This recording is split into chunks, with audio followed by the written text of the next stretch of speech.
Attention. Welcome to the Different Spectrums podcast. We dive into the wild world of mental health discussions. Get ready for profound talks, a sprinkle of humor and sarcasm, and a touch of colorful language.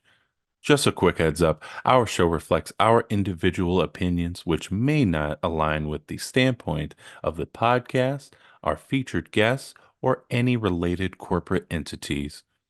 Our mission? To illuminate through laughter and satire because everyone needs a good chuckle. Chill out and don't stress over the small stuff.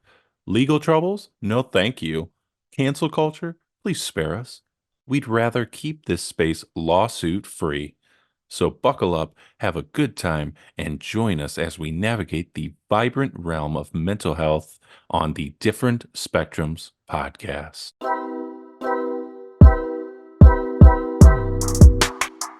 Hey everybody, we back again. Hello, we're back. Short and sweet, nice. I'm Spencer, and of course we have our licensed clinical therapist, Nas. Dr. Nas. Hello, people. Remember, don't take us too seriously. Or do. It's completely up to you. Assholes. Also, don't forget to run up those likes for us. We'd really appreciate it. Shout out to Two Nerds Candle Company, one of our great collaborators. Well, you said one of our. What? Fuck you up. They have great candles, and then they also give back to women in science, math, the whole shebang. So please go buy some of their products and use our code, which is in the link below. So not only can you give to their company, but then also we can get stuff too. Yep. So keep on keeping on. That's all I'm going to say. So go visit Two Nerds Candle Company in our link in the description or in our link tree. So go check it out. All right. So today, obviously, we are talking about Joaquin Phoenix's 2019 Joker. I would run away as fast as I can if I heard you laughing like that. Just so you know.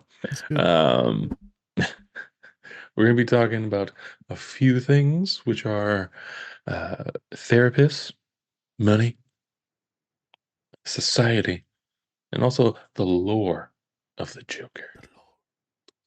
The baggage. Yep. The bodies.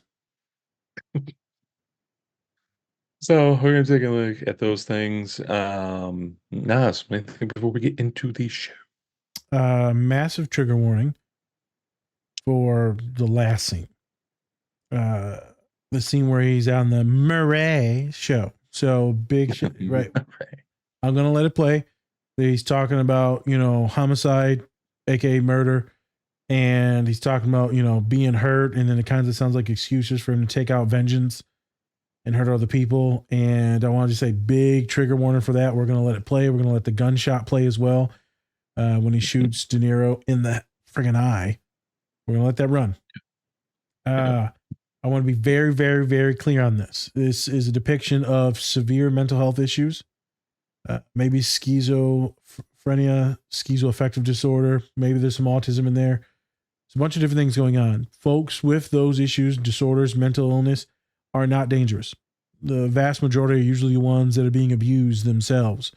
And so this will be a depiction of someone that is mentally ill, right? And also this comic book character, right? It's all fictional.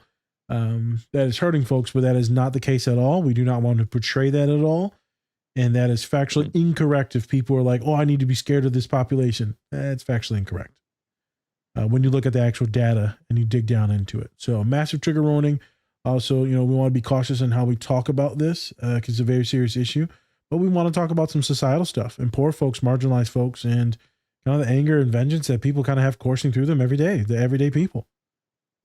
So we're going to tiptoe through these tulips and make sure we don't, advocate for any murder.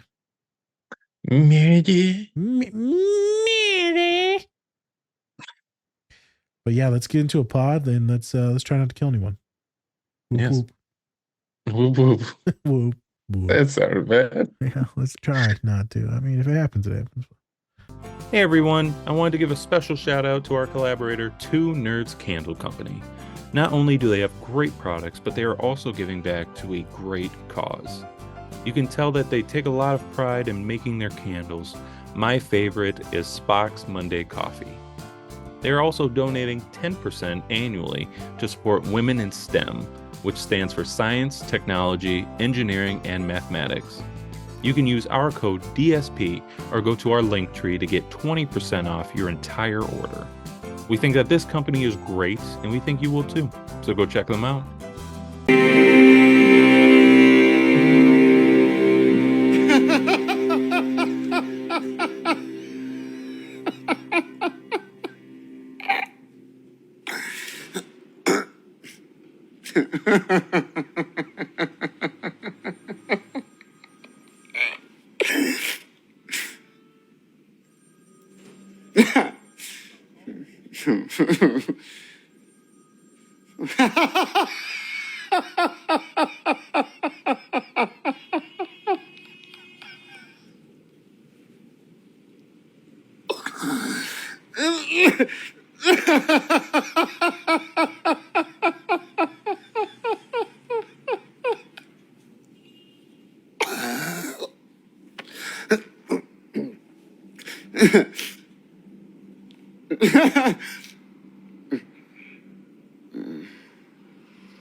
Is it just me?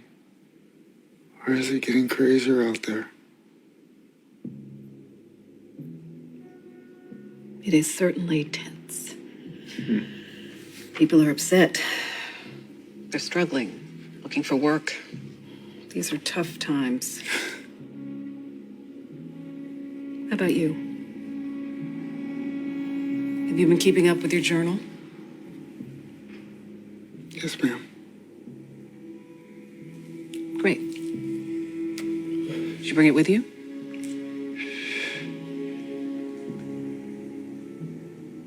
Arthur, last time I asked you to bring your journal with you for these appointments.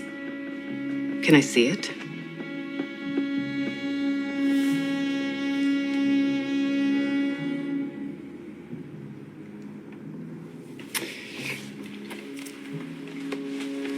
I've been using it as a journal,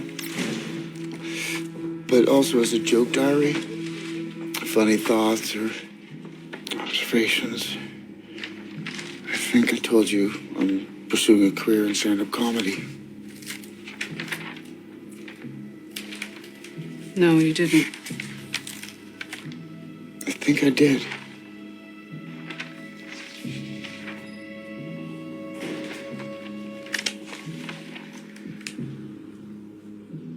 I just hope my death makes more sense than my life.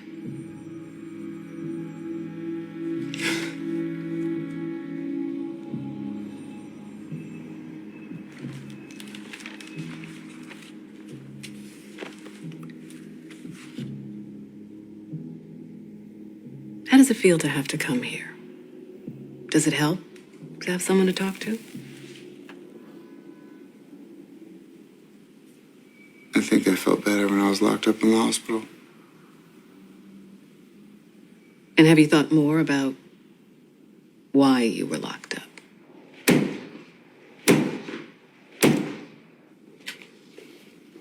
Who knows?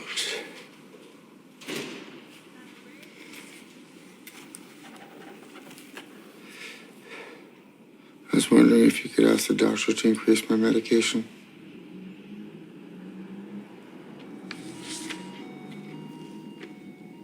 Arthur, you're on 7 different medications. Surely they must be doing something. I just don't want to feel so bad anymore.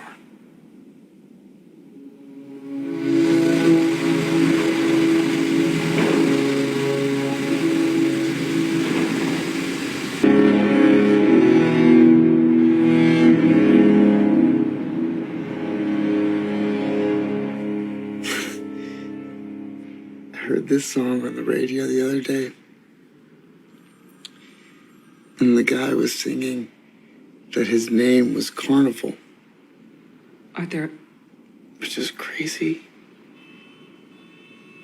Because that's my clown name at work. Until a little while ago, it was like nobody ever saw me. Even I didn't know if I really existed. Arthur, I have some bad news for you.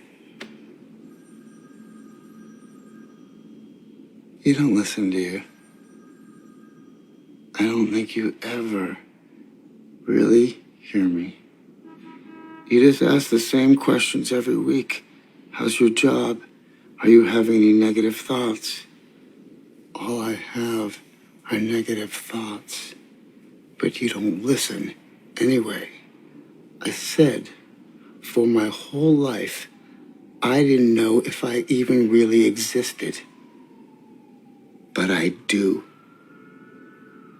And people are starting to notice. They've cut our funding. We're closing down our offices next week. The city has cut funding across the board. Social services is part of that. This is the last time we'll be meeting. Okay. They don't give a shit about people like you, Arthur. And they really don't give a shit about people like me either.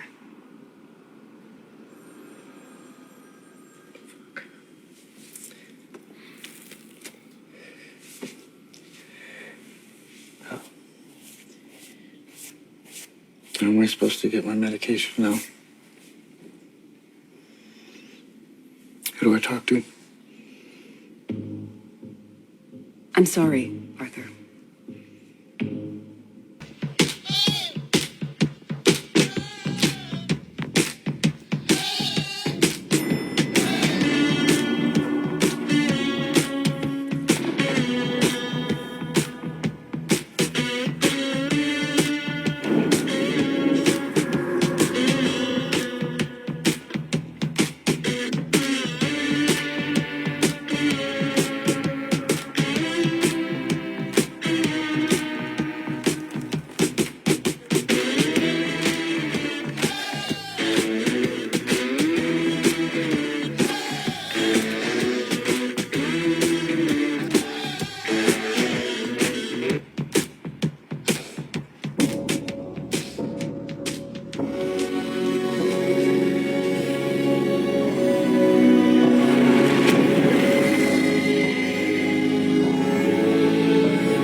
You should enjoy it.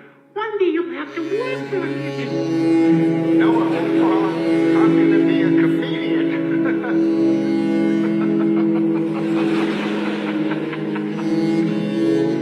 Okay. You may have seen that clip of our next guest. Now, before he comes out, I just want to say that we're all heartbroken about what's going on in the city tonight. But this is how he wanted to come out. And honestly, I think we could all use a good laugh. So please welcome Joker.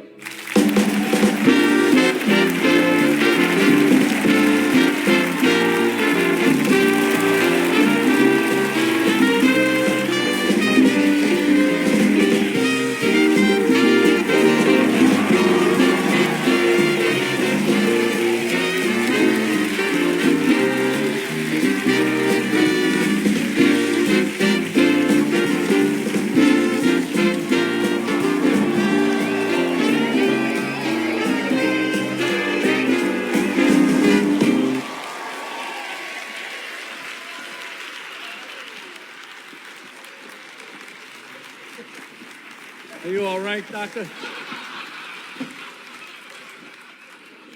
Well, that was quite an entrance.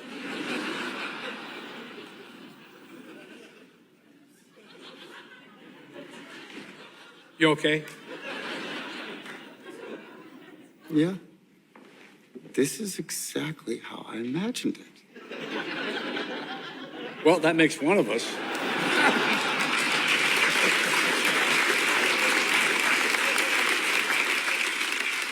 So can you tell us about this look?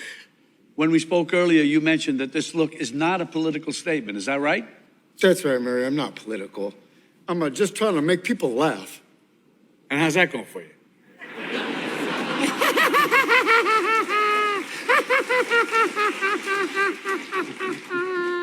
So I know you're a comedian. You've been working on any new material. You want to tell us a joke?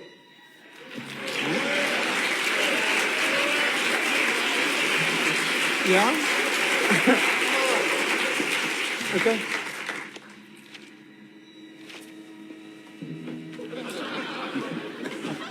It's got a book. A book of jokes.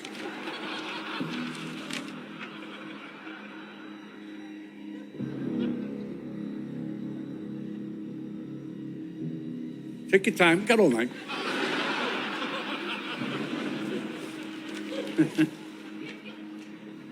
Okay. Here's one. Knock, knock. And you had to look that up?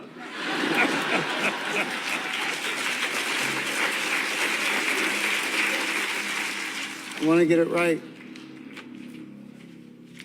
Knock, knock. Who's there? It's the police, ma'am. Your son's been hit by a drunk driver. He's dead. Oh, no, you cannot joke about that. Yeah, that's not funny, Arthur. That's not the kind of humor we do on this show. Okay, I'm sorry. It's just, it's been a rough few weeks, Murray. Ever since I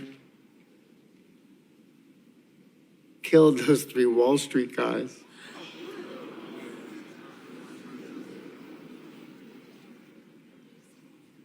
Okay, I'm waiting for the punchline. There's no punchline. It's not a joke.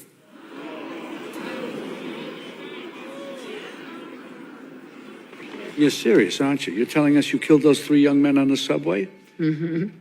And why should we believe you? I got nothing left to lose. Nothing can hurt me anymore.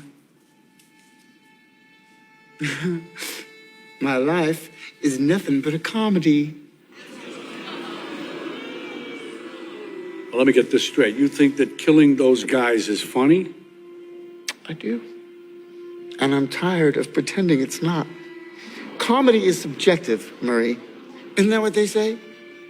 All of you, the system that knows so much, you decide what's right or wrong the same way that you decide what's funny or not. Well, okay, I think I might understand that you did this to start a movement, to become a symbol. Come on, Murray. Do I look like the kind of clown that could start a movement? I killed those guys because they were awful. Everybody is awful these days. It's enough to make anyone crazy.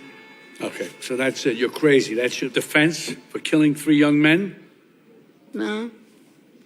They couldn't carry a tune to save their lives. Oh, why is everybody so upset about these guys? If it was me dying on the sidewalk, you'd walk right over me. I pass you every day and you don't notice me. But these guys, what, because Thomas Wayne cried about them on TV? You have a problem with Thomas Wayne, too. Yes, I do. Have you seen what it's like out there, Murray? Do you ever actually leave the studio? Everybody just yells and screams at each other. Nobody's civil anymore. Nobody thinks what it's like to be the other guy.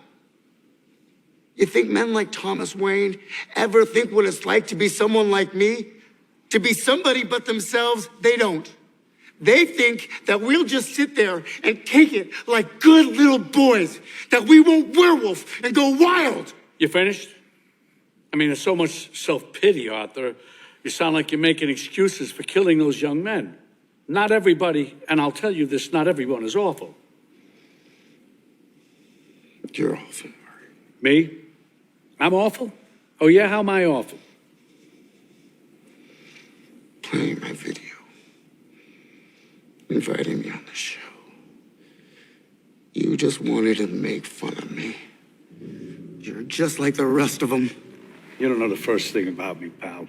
Look what happened because of what you did, what it led to. There were riots out there. 2 policemen are in critical condition. You're laughing. You're laughing. Someone was killed today because of what you did. I know.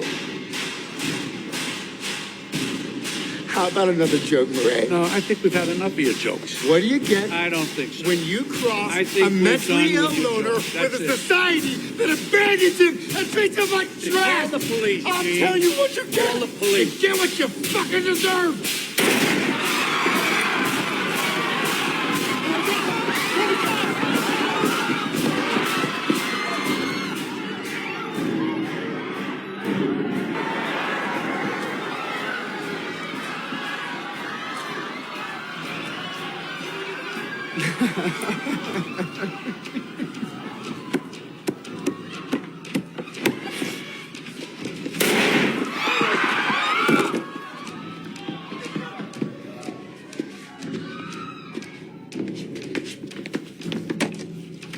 Good night. And always remember, that's... Hey everyone, have you been looking for something to help you when you feel extra fidgety? How about when you have a sensory overload? Well, I'm here to introduce you to the Oh No Fidget Roller. It helps me regulate and also feel at ease. The Oh No Roller comes in 5 different materials, including plastic, aluminum, steel, titanium, and silicone. You can use our code DSP10 to get 10% off your order when you visit onoroller.com and get your roll on. Hey everybody, we back again. We're back. We're back and we're live. This is live as this 9 billion living organisms that's in my kombucha. This one, Sponsored by Kombucha. Sponsored by kombucha. If it tastes like piss, it probably is. If it tastes, I know that smell. That's straight piss. this straight piss. If this was hot and I poured it on me, it'd be a great day. Even I got depressed. Even I was like, why? You just go and showered yourself.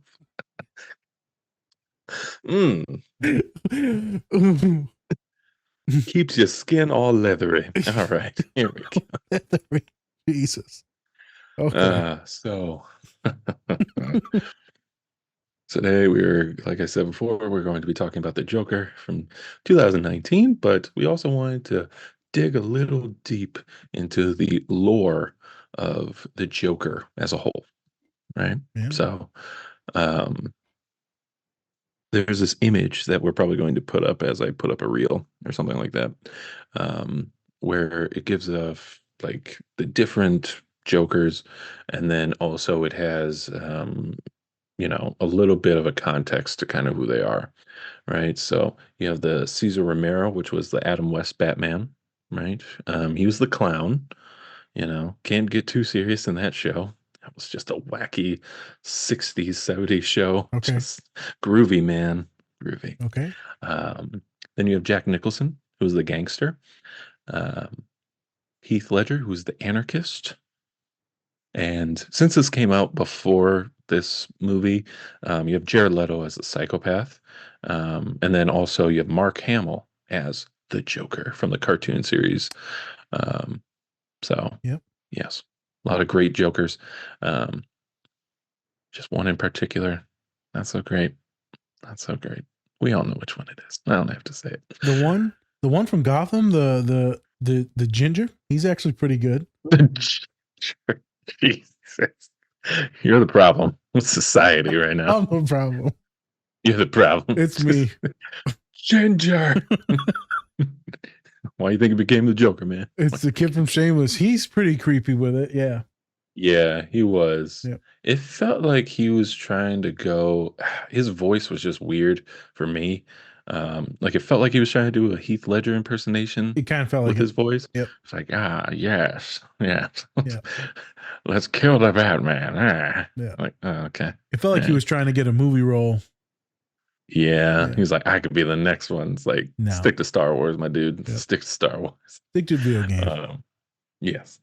Um, but a little bit of context. So, when it comes to the Joker, um, we didn't really know his origin stories until about 1988 when the graphic novel came out called The Killing Joke. Because even in the Heath Ledger one, he would lie and make up like different stories of his past, Yeah. like his father cut his face. Oh, he cut his face because his wife, was also like had facial problems or something like that, and she was cut up, so he did it to himself. You know, don't know his past, whatever. But then once this novel came out by Alan Moore, who also wrote V for Vendetta, he Hmm. did that one, and then also he did The Watchmen. Oh. So he's very well, like he's like one of the best written like graphic novelists ever, probably. So he made this, and the origin story of the Joker here was more of he was a failed comedian who needed to support his pregnant wife or girlfriend. And so he gets into it with these mob guys, and they try to rob his old like plant that he used to work at. And then he fell into the like a vat of chemicals, and then he became the Joker, right? Um, in a way similar to what we kind of see here in a way of like a comedian desperate, but he's just failing at it. Um, and also kind of like that nothing is going right for him at all. Like nothing can. Um, Great graphic novel. It's a little there's some explicit things in there, so look out. And then he also, like paralyzed Barbara Gordon in that one. And yeah, like I said, gets a little graphic, so just kind of, be wary of that. Yeah. Trigger warning.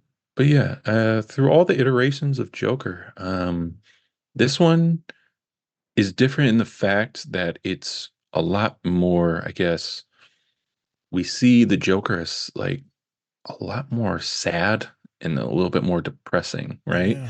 Yeah. Through all the other ones, he's like a murderer, anarchist, all this stuff. But there's like some twinge of like cartoony in there, right? No matter what it is. It just feels like it's not like a regular person. It doesn't feel like it feels like somebody who's above like all these other people, that they're on the same level as Batman and all this stuff. But for this one, it just feels like it's a lot more realistic. And unfortunately, I think a lot of people can kind of be related to this version of Joker, in the fact of just being isolated, also not being able to do anything with their life, you know? Um, Nobody's really listening to him. Nobody really cares what he has to say. He's jobless. He was abused as a child. A lot of things are happening. And then, then nobody really understands who he is. Um, like I said, this one feels a lot more, Heavy. in a way, realistic to the times instead of like all the other Jokers where you're just kind of like, wow, this is a character. Instead, this is like feels like, oh, this is like a person. Like this could be somebody, right? Now, like Nas said before, we're not condoning anything that, um, any type of harming others or anything like that. But at the same time, there are people out there that are just like this, and they feel the same way as Joker does. Yep. And, we want to make sure that, we say that, and then also we want to make sure like those people get a lot of help as well. Yep. Because if you feel isolated or anything like that, talk to somebody. Try to talk to Right. somebody, before resorting to any of these actions that the Joker does. So, Well said. All articulated. Spence, as a yes. joke into the seriousness, what would be a funny way to introduce this movie? Oh my. Have you ever thought? You ever wanted to what it feel like to be just a white guy? Just not even like the hoity-toity white, like down in the dirt white. Down in the dirty white. You ever, Like, if you're not succeeding as a white man, oof, it's Yeah. not good. if you ever felt like, well, to be a white man in 2024, it's a woman's world. They're taking over. Jokes. Taking our jobs. Jokes. Taking our jobs. All these women taking our jobs. Should have built that wall. For the women? Keep them out. You get this, you stay in the kitchen. Oh my God. I know, it's all jokes. It's all a joke, people. It's all a joke. Please. Shit, I don't want to work. I don't want to work. I'm staying home. You go to work. I'll stay in the kitchen. I'm unemployed. It's fine. I'm unemployed. Let's be for real. That shit has changed these days. It's the dudes that be unemployed and at home. Yeah, for real. Yeah. Because women have the highest jobs or highest education rates now, graduation rates, all of it is massively changed in the last few years. Sad because it's because of the financial obligation, what it is now compared to before. But women are taking over, which is quite wonderful and awesome because now they're still way down low compared to all the men that run the show. Yeah. Also kind of like trying to find a job. Yeah. We want someone who is light-spoken, pale skin. Also, it sucks sometimes. It does, because it's just, we've talked about it many times, but we also have to change ourselves to become that. And you know what? Women had to do that too. They also had to change themselves. Everyone has to change. Yeah. At the end of the For day, work, for a job. Gender politics and race politics play into everything. At the end of the day, people will not agree with this, but white supremacy will play into everything. And you will have to assimilate or not get the job. And so you will have to act a certain way. And a lot of jobs now, it's better to be more empathetic, kind, vulnerable, right? Many good things that we feminize. But then some, like you, like I, like many other masculine individuals, might be judged very quickly. And because of my massive size, they're like, oh, he's going to be toxic. And then they talk to me like, oh, you're a teddy bear. And I'm like, yeah. Not all big people are assholes. Not all brown people are assholes. Right. It gets very interesting, the job market. But I just wanted to make some jokes about this because it's not just white folk that are feeling down and out. There's a lot of folk that feel like this. True. A lot of folk. True. There's actually the joke, before we get into it, the joke where they that one white kid in your class. And you're like, you always be nice to that one white kid in class because one day he might shoot that motherfucker up.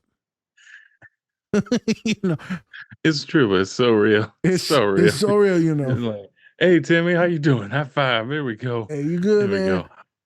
Am I on the list? Am I on the list? Like the little guy in there. He's like, you were always good to me. Kisses him on the head. Yeah. When he lunged at him, I was like, ah. Don't get him. Yeah, that was so sad when he tried to reach up for that lock. He was just like, dude, can you help me out? Bro, I died inside. I was like, no, he's going to murder him. But no, he was just like, you know what? You were always nice to me. Bye. Moral of the story for this entire movie, I'm being for real here, but also sarcastic. Be fucking nice to people. Yeah.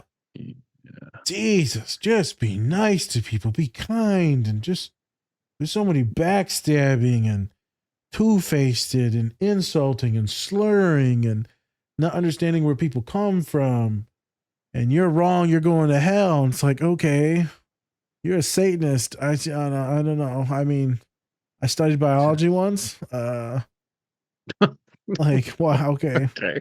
Uh, Satanist. and also, if you are, a different section of that stuff, I'm not thinking you should go to hell or die immediately either, because that's horrible. That's genocide. That's eugenic. I'm not doing that. So could we just be kinder? Could we be more patient? I know we're not going to do it, but Spence, like you said, do you see what's going on out there? It's getting crazy. It's getting crazy out there, man.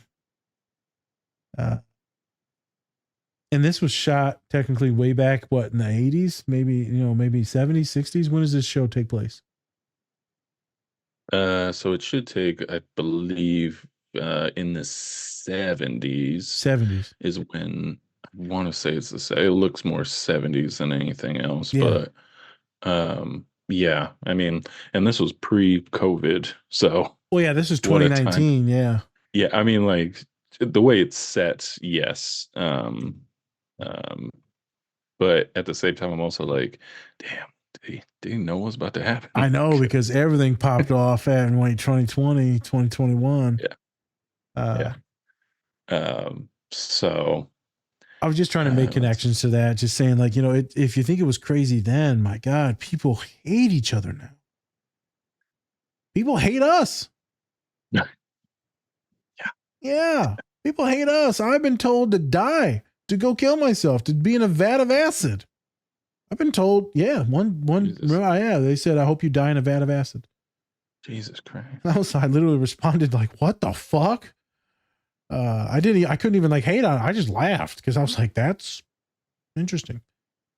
We've been hated for being too liberal. We've been hated for being too kind and empathetic. We've been hated for being too empowering for women and queer folk. We've been hated for talking about autism, and we've been hated about being too dudeish. So we suck at everything. And, if I was actually to listen to it, I'd be like, fuck, maybe killing myself is the right choice because I fucking suck. And that's kind of like our problem here is like, and exactly the last scene that's talked about is like society really kind of makes sure like what is funny, what's not, what's okay, what isn't. And it's just like you could go crazy just thinking about going back and forth of what I should be and everything like that. I thought we were over that shit in high school of what I should be. Being told especially what I need to be in order to be, cool and all of that. But yeah, and I'm just telling everyone right now, we're not fucking changing. All right. Nope. It's not happening. No. I don't care what you think about this show. We're being ourselves. We gotta have fun. This is how it's gonna be. We gotta have fun. We can't make it all serious. If you want all serious therapy talk, either go to a therapist yourself or go check out a show. Because hey, girl, you need therapy, girl. You don't need no podcast. Maybe they do. Honestly, let's be real. They might. There's a lot coming out of there. Yeah. Like I'm sorry, I'm not going to be posting a paragraph comment under a video. For one podcast. Not going to happen. There you go. So yeah. It talks about, I wanted to make that point too, Spence. So we're going to jump into scene 3 then. Fuck it. Yeah. So scene 3 is where they're on the Murray show. We're going to go out of order. And we showed that specifically because of him being made fun of. Him being bullied, him being manipulated into being there. And he's smart enough to be like, hey, I know what's going on. He's taking it in and playing the role. He's assimilating. And then Murray keeps jabbing at him. And you see the Joker. Side eye him. Oh, okay, bitch. Oh, you got something coming. Okay. I was going to kill myself, but I got something special for you. 38. Great revolver. Yeah. Watch out now. And he keeps jabbing at him and jabbing at him. This is what society does. They keep grinding you down until you feel like you're nothing. You're nothing. And he says, you know what's fucking wrong? He's like, it's you people. You people judge everything. You know how everything's supposed to work. You set all these rules and expectations. Everyone's supposed to fit. And then he said, yeah, I killed those guys. Don't condone any murder. Don't condone any violence or hurting others. People know I don't fuck with that shit. But he said, what if it was me on that floor? Dead. You wouldn't have give two. You would have walked over me, you sons of bitches. Mm-hmm. But it's these 3 white guys, 4 white guys, and they all flew in their wall and they got degrees. Their lives mean more. Mm-hmm. I wonder where we've heard that, where your lives wear more. That's a lot of racism shit there, socioeconomic stuff. Oh yeah, maybe that's Arab stuff that's going on now. Their lives ain't worth nothing. It's only 40,000 dead, mostly children. It don't mean nothing. Native Americans, they don't mean, America, 3/5 of a person, black folk, that don't mean nothing. So it's interesting, like who calls the shots on whose life is worth more. Right. So obviously, there's 3 versus like 1, but still, he's trying to make the point is that because I'm poor, because I have mental illness, because I'm different, because I'm a clown as a job, I mean nothing. And that is how much of America feels. Mm-hmm. A lot of folks, they can hide in their big buildings and this and that and their money and the political folks and the CEOs and, But are you actually seeing what's going on in the world? Are you seeing the sadness?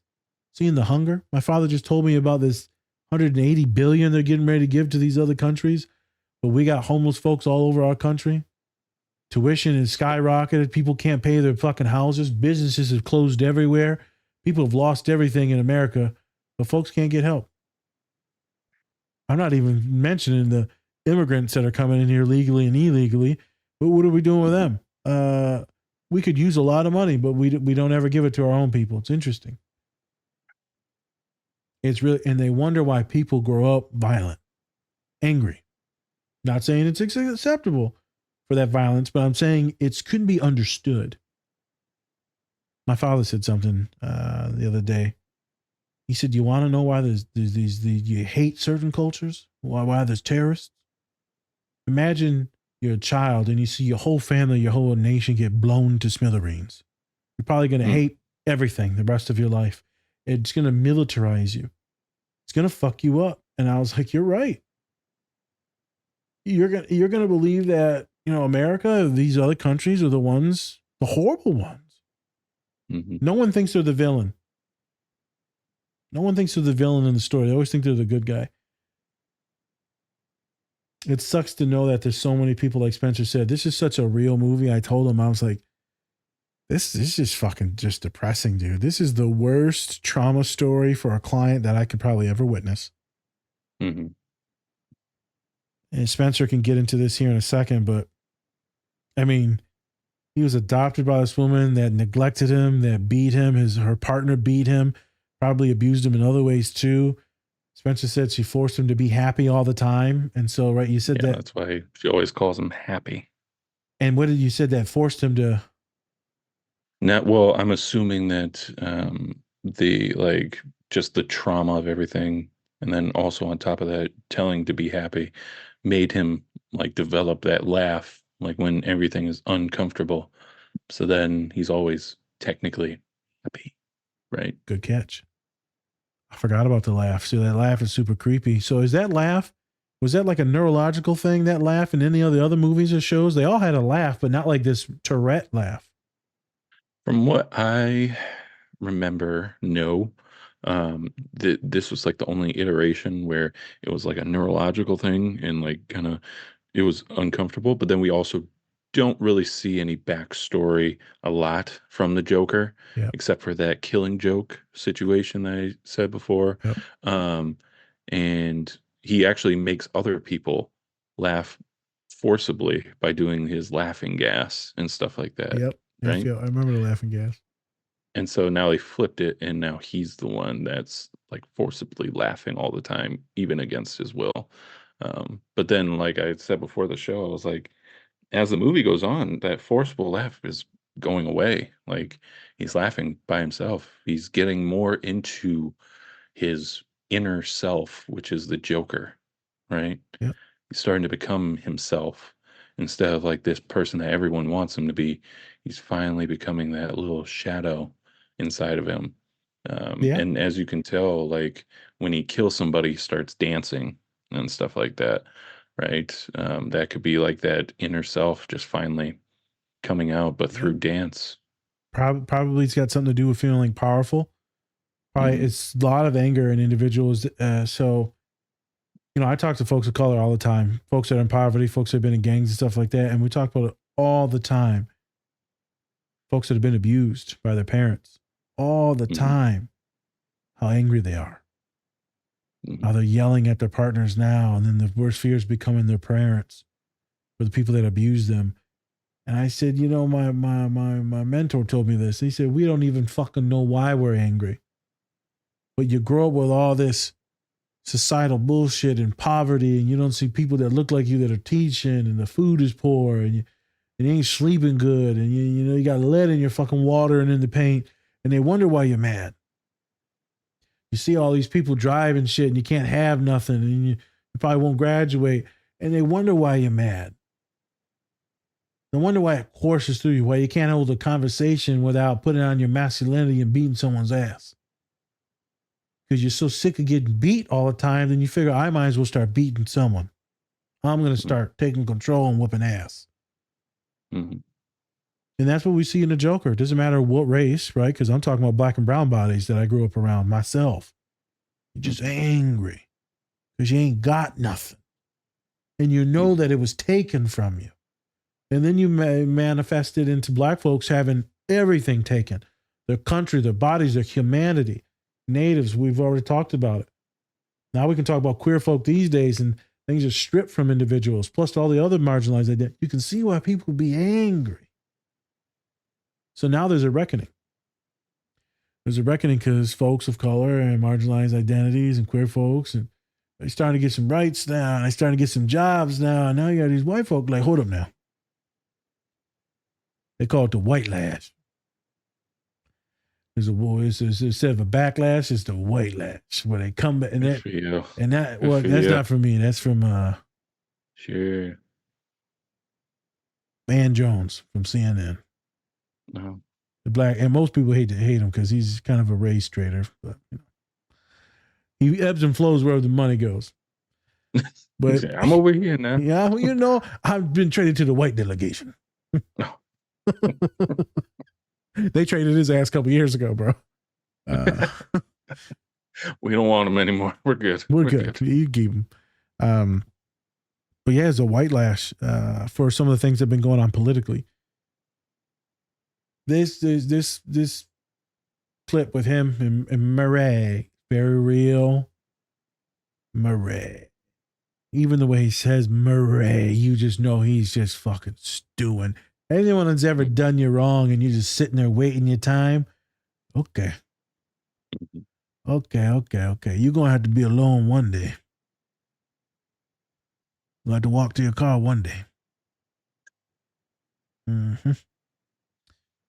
Yeah. Oh, I seen you. Mm-hmm. I seen you.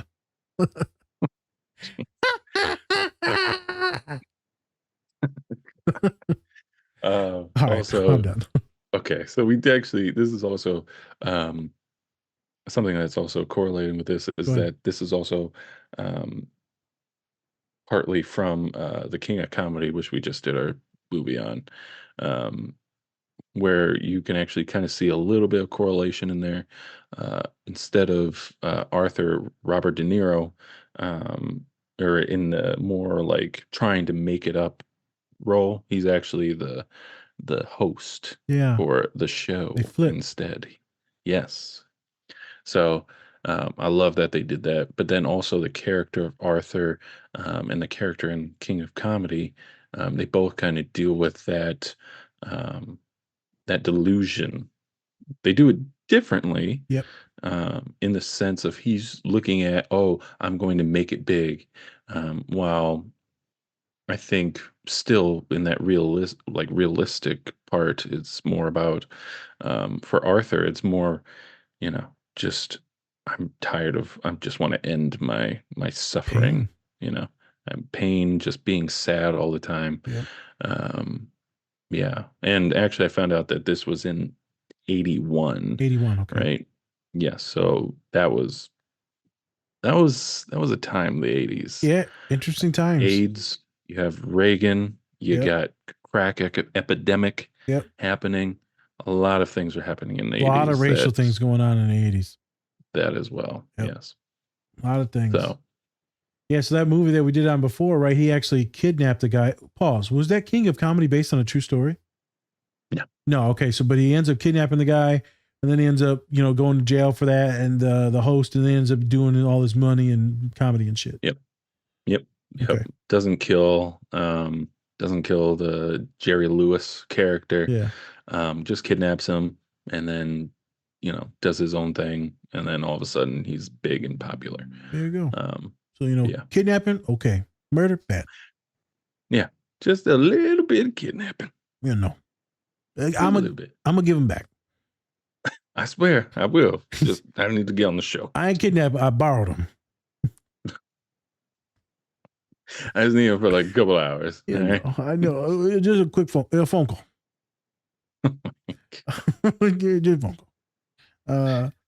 I do this voice in therapy now. Yeah, I bet you do. It's it what you need. And they're like, "Where did your neck go, sir?" Where'd your neck go? Are you from the South? It's in my back. No. I like all types of shrimp. I have shrimp. Yep. Coconut shrimp. Bubblegum Steamed shrimp. Sea shrimp. Cauliflower shrimp. You got your black shrimp, All your right, white no shrimp. shrimp, Bubba. Yep. No shrimp. Pickle shrimp. We have to do Forrest Gump and talk about autism.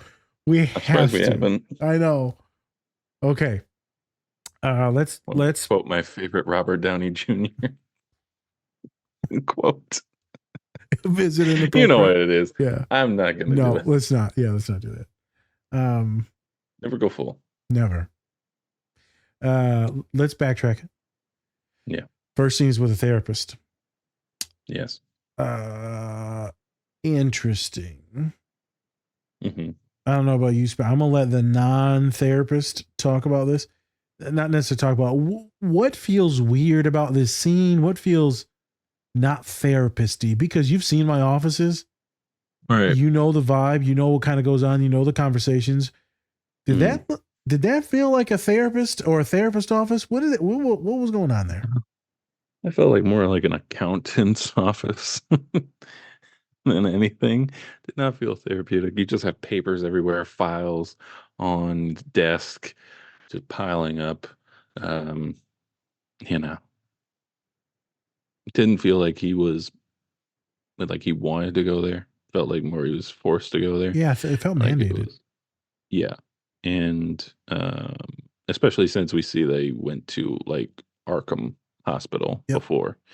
But yeah, that whole thing just, and then she looks in the fucking notebook, sees all the stuff in there, and it's just like, I'm gonna give you this back, and you're free to go.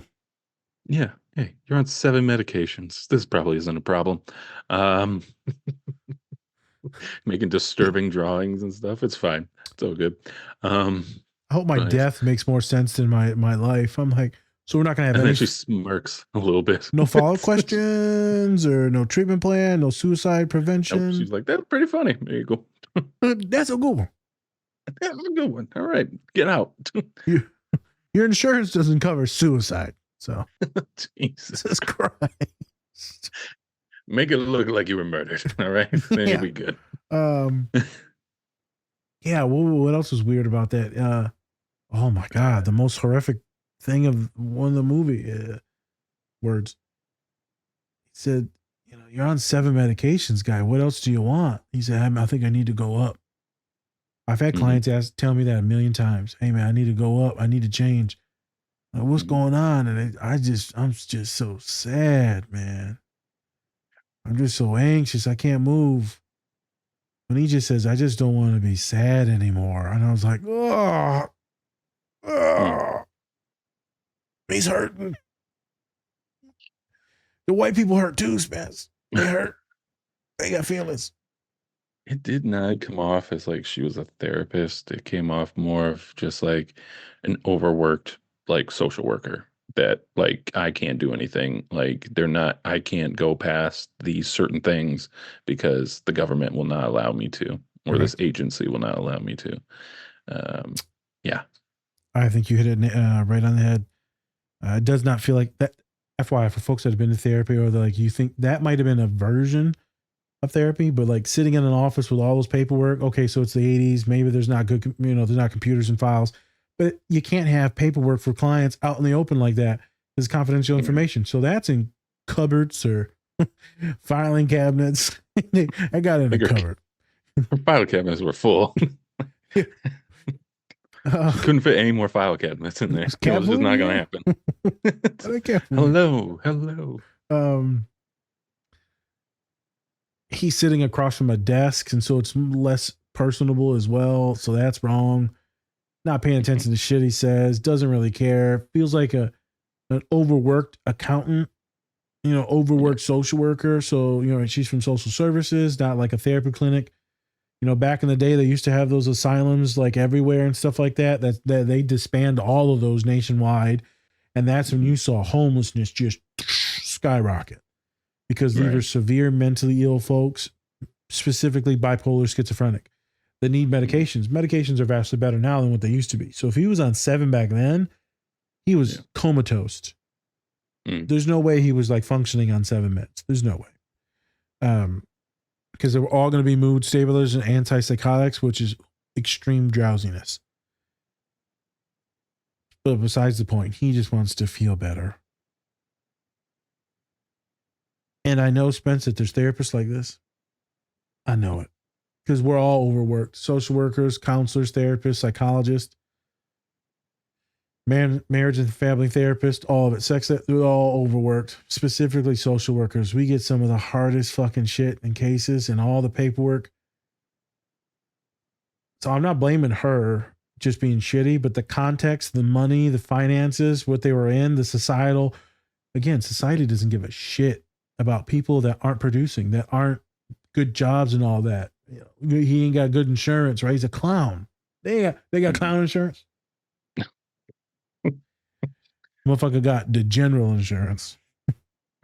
He pulls out a card. It's like snowflake that's been cut up. Just like, there you go. Here's what I got. There's my insurance card. Read as much you can. I got Obamacare. Yeah, I got the Malcolm X care. Get that out of here. Just flicks it away. Just get that out of here. Yeah, we don't accept that, you people. I felt so bad. I was like, he's fucked. Yeah. Fucked. So then you get into the second scene, because we're going to mix them together. Stir it up. I love the cocoa. Something in the cocoa. Stir up the cocoa. Okay. Second scene. It was more of the same. It was actually worse. What was different about that scene for you? What did that feel like? Well, now he's actually, I believe this is after he murders people. Always a good time. Yeah. And so now he's a little bit more abrasive, just being like, you don't listen to anything at all. And then she finally opens up and it's just like, they don't care about you. They don't care about me, which is so great to hear. And then he said, oh, and then she's like, yeah, you're not getting your medications anymore. So now you put out a guy who's having all these thoughts, these things, and now he's not even medicated anymore. So now his inner self is really fucking coming out. Yeah. Fucked up. Yeah. So they shut a lot of things down. This is what happens too when certain political parties take office. They defund a lot of mental health services, a lot of social services, a lot of like, what do they call it? Socialized healthcare. Like, motherfucker, it's all socialism. Is capitalism for the poor, socialism for the rich. They get subsidized and all these loans, all these things forgiven and all that. A lot of forgiveness, a lot of loan forgiveness, a lot of bankruptcy. God forbid motherfucker get his medication. God forbid. God forbid it's cost affordable, the medication, and it's not $200 for an inhaler for a little kid with insurance. Right. Sure. And she goes, hey man, they don't give a shit about you. And he said, hey man, I just want to get my meds. And then she tells him, I'm sorry. So that would never happen. A social worker would help you find different avenues and places. She was just like, I can't do it. Isn't that my problem? Hey, I'm about to leave, so no. I'm on the same shit you on. I got about 8 medications. Crazy. Yeah, How fucked up it is. I'm sliding in the butt pill right now. God damn it. Can't go one episode without a butt pill. You can't go one episode without the butt. It always leads back to the butt. Inappropriate. We got piss and we got butt jokes. Here we go. Pissing off my butt. Adolescent. And I was like, we would never just leave someone. If we're transitioning care, there's a process to do that, to make sure that you're advocating and making sure that that client is good and stable. It's an ethical obligation. Even if you are like closing the center down, you're doing your best to connect people with resources. Now, if they can't get connected or they don't follow up, well, that's on them. But you have to like provide things. And when he looks, he goes, so where am I going to get my medications? And I'm like, he about to kill this lady. Why don't I bring that up for a specific reason? He wants to be healthy. Yeah. He wants to be a good person. He wants to be happy. But he's doing that. He's going to therapy. He's doing his meds. He's got a job. Well, then he lost his job. I know, but like he's doing his best. But the world keeps shitting on him. Yeah. Bruh. There are some therapists that don't listen. Most of my clients, they say, what's different than me? I get that I'm a piece of shit and like I should never ever talk because, I'm a horrible person on this podcast. Supposedly that's what they say on the comments. But my clients, they always say, you're different. Well, you call me stupid? You're just different. You're a little slow. You're a little slow.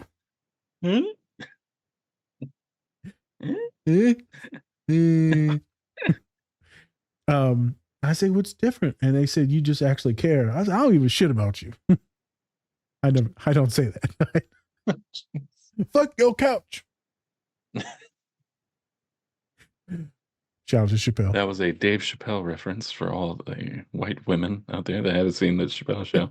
No. Well, he's been canceled, so. Yeah. And they say you actually like care, and it's like, how do you know? I've been asking like my group therapy groups and my individual clients over the last year or so. And they said, man, you remember things, and you bring up stuff. They'll say, I had therapists don't remember shit. My story, my partner. They ask me the same question over and over. What my classes or my major were. They don't remember nothing. And I'm like, Jesus.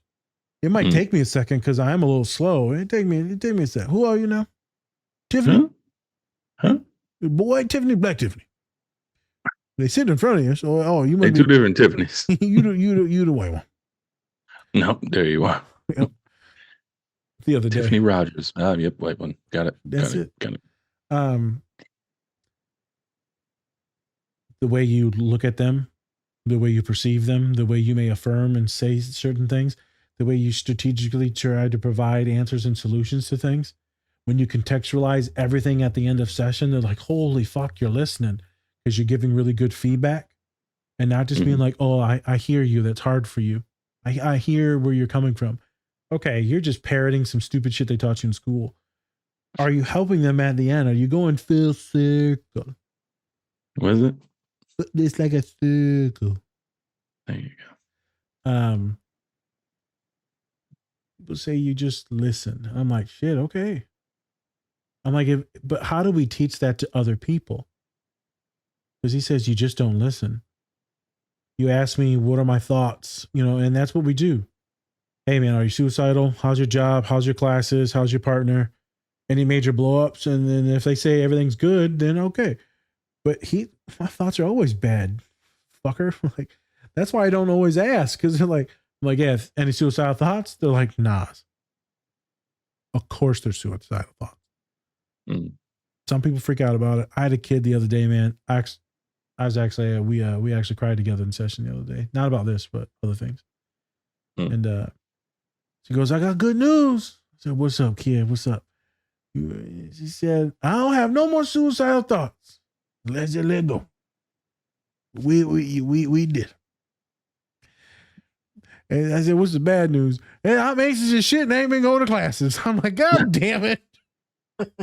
Now we got a new thing. Now Here we we got go. a new thing. Well, one's better than the other. One's so. better than the other. We're going to get you on meds. We're going to continue working. We're going to work through it. But I'm glad that you want to live now. And I said, you know what? I said, we're going to put you in group therapy. They said, I can't do group therapy because I want them to talk to someone more frequently. I want people to talk. If you need more love and support and like care, I want you to talk to someone more frequently in group because therapy at a counseling center it's usually every other week. So every 2 weeks. Mm-hmm. And right, the person looks at me and they're like, nah, I can't do it. They actually start freaking out and they're getting really anxious. And I said, because people will judge you. And they're like, yeah. And they said, what if I cry in there? And I said, so you're embarrassed too and ashamed and like anxious. They said, yeah. I said, what are you really scared of though? What would you do if they actually loved and supported you and they just lost it, started tanking? Like full on, like, I was like, yep. Because you're so used to people treating you like shit that if someone shows you just a little bit of love, it lets you know how empty you are inside. I love this kid to death, man. But people, man, I can't believe parents will say things to the children. Fuckers. Why would you say certain things to your children? It makes no sense. Repeatedly. Demean them, repeatedly, demean them verbally. And it makes no sense. And then they come to my office and you know how hard it is to work with those kids? You know how long it takes to get them to even think that they can fucking exist in this real world? And then they go back home and then the parent goes to the same shit. You're stupid, you're dumb, you're ugly, you're fat. You'll never be good enough. And I'm like, gee, how do I win as a therapist? I can't win. But for those few moments in my office, we can sit in there and we can ride it out. We can have some good laughs and smile and talk. And hopefully I can get them to the finish line to get the fuck out of that house. I'm talking about multiple humans I work with that fit this description. Just why would you call your kids certain things? Why would you allow, like Joker, he adopted him and then you allowed other people to beat him? He said, what did he say, Spence? I've been sad my whole life, Mom. Mm-hmm. You keep calling me happy. And Spence said that's why he developed that laugh, because every time he gets uncomfortable, he starts laughing. And I just caught that after you. That makes sense. Forces him. This is a true story of what it's like to go through nothing but trauma in your life. And most folks don't end it, this homicidality. It's usually deep depression and suicidality when you've just been kicked and kicked. This is not a helpful pod when it comes to like joy. You'll go to some of our other pods where we're laughing. This is a heavy movie, heavy show. Good luck to all of you. Bless all of you. Find the people that show you some love. Get you a therapist that actually fucking listens. Get you some friends that actually listens or ask questions.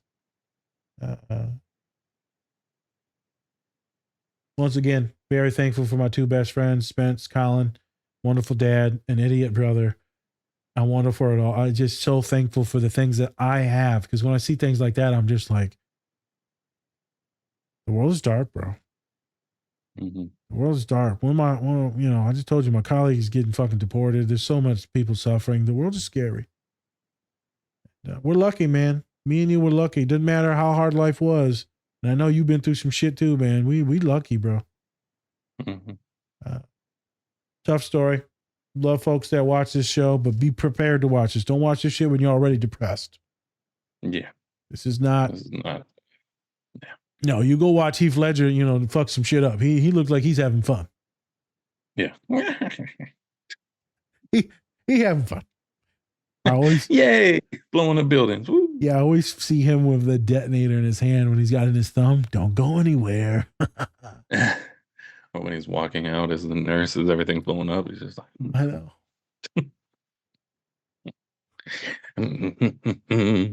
Hey, real quick. One of my clients had one of them dangly earrings in the left ear. I think I'm going to do it.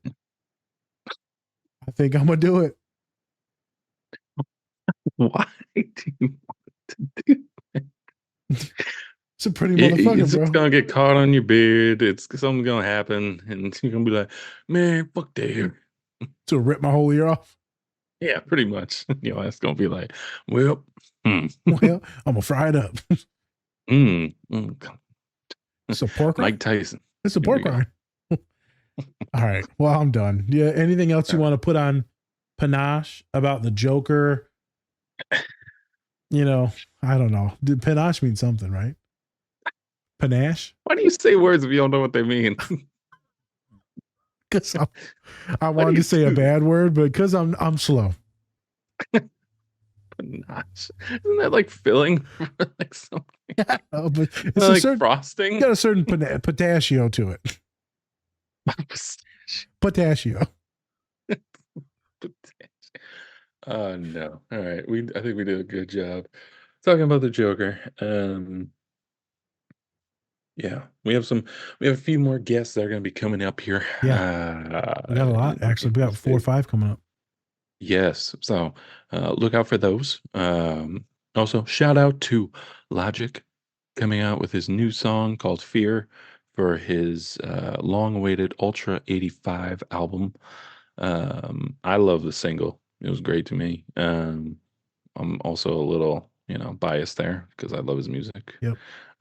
But I loved it. And unfortunately, um, people did not have the same feeling because we had a music video where it had somebody who was a drag queen in there, and it was pretty much just talking about getting over that fear of what people think and stuff like that.